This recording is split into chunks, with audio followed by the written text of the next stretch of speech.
Pour enseigner, il faut avoir les étiquettes, okay? Il faut avoir des cérémonies, il faut avoir des protocoles. Okay? Tout l'enseignement, il y a une méthode, et ces méthodes peuvent être traduites par les étiquettes, les protocoles, et les principes, les formalités. Okay? Tout l'enseignement doit avoir une méthode. Je trouve que qu'est-ce qui est encore plus important que ça, c'est comme l'intervenant, tu sais, comme le modèle que tu as. Puis comme instructeur d'arts martiaux, on a un impact très... Hey, salut Sensei! Tout le monde là, sort quasiment de sa classe pour dire salut Sensei. Je comprends, puis c'est pas ça que je recherche, de me valoriser comme individu, c'est pas pour ça que j'ai fait le judo, mais je comprends que pour ces enfants-là, je suis une personne qui leur permet de sortir du cadre normal de leur vie, puis de triper énergétiquement parlant en se dépensant d'une manière qu'ils ne peuvent pas se défouler de même ailleurs. On doit enseigner la philosophie parce que la philosophie va s'assurer que les pratiquants puissent utiliser les techniques d'autodéfense qui sont des techniques pour faire mal à d'autres personnes, mais à bon essence. Mais depuis 2001, dès que j'ai rencontré ce maître-là, je suis allé m'entraîner en Californie où il y avait son dojo à chaque année.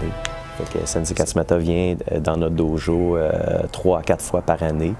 C'est lui qui est le responsable technique au Québec et qui fait les passages de grade et qui donne des séminaires à nos étudiants. Fait qu'on s'assure de maintenir la qualité technique par notre instructeur Sensei Katsumata.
Et c'était vraiment ma plus grande peur.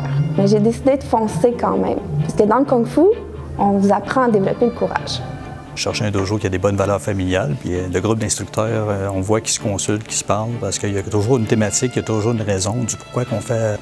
Premièrement, Sylvain, c'est un des grands maîtres que j'ai rencontré de ma vie. C'est lui qui m'a appris le karaté depuis.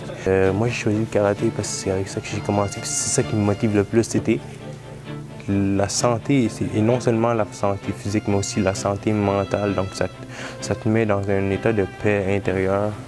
Donc, tout le monde a des situations à l'extérieur, dans la vie de tous les jours, où il arrive des événements où tu deviens stressé ou peu importe, t'es anxieux par rapport à quelque chose. Moi, en tant qu'étudiant, c'est durant les examens ou juste avant les examens. Gérer les émotions, il faut gérer le stress et il faut respirer. Et ça, ce que je réalise aujourd'hui, c'est en donnant des cours et en participant à des démonstrations, ça m'a permis de développer des qualités, des habiletés. Moi, je pense que c'est un peu ma mission comme individu, mais à travers le dojo, d'inculquer de la discipline chez les enfants qui en manquent grandement et cruellement. De la respiration. Si tu respires pas bien, c'est comme un effet domino. Si tu respires bien, bien, ça va tout engager, engendrer comme une bonne énergie. Juste. Puis ça, j'ai appris vraiment avec les arts martiaux. Beaucoup avec le karaté aussi, énormément avec le karaté. Puis j'ai trouvé que le jiu-jitsu a développé ça encore plus, cet aspect.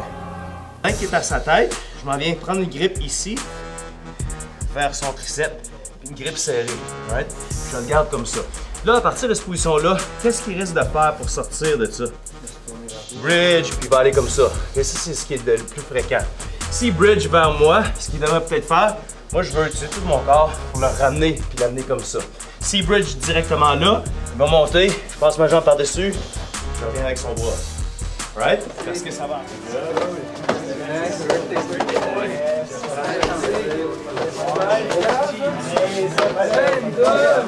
Vous voyez? Il n'y a aucun ancien sans méthode. Sinon, c'est des connaissances empiriques pour ramasser à droite, à gauche, comme ça. Mais quand c'est une formation, il y a des méthodes. Les méthodes devaient être derrière les étiquettes, derrière les protocoles, derrière les principes, les formalités.